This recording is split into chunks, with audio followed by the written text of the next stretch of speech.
A special report. St. Louis, the last stop. Live coverage of President Carter's visit to St. Louis.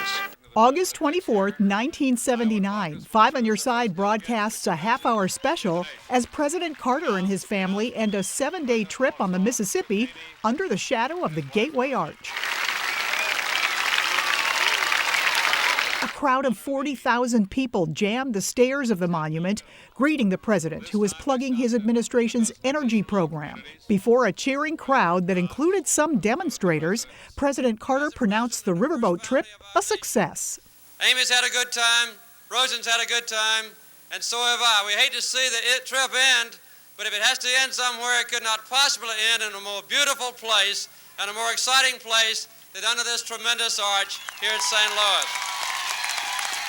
With political turmoil slashing oil production in the Middle East sparking an energy crisis, Carter also urged Americans to conserve at home and on the job. So I ask all of you to help us conserve energy. And the second thing I'd like to ask you to do is to join in with me in helping to produce more energy in our own country. First Lady Rosalynn Carter then took the mic. The people along the way, you two, have made it very special for us. It's a week that Jim and I both will never forget. Thank you all for coming out today. We love you. And even first daughter Amy had something to say. Hi. President Carter made many trips to the St. Louis area. In August of 1978, he visited Columbia, Missouri, where he was the keynote speaker at the Mid-Continent Farmers Association convention.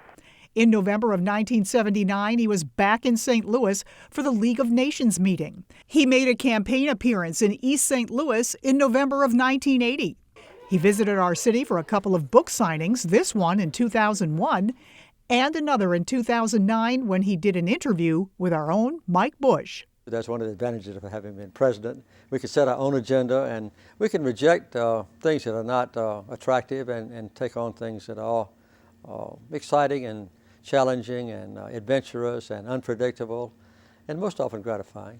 Carter leaving an impression on St. Louisans with each and every visit. Kay Quinn, Five on Your Side.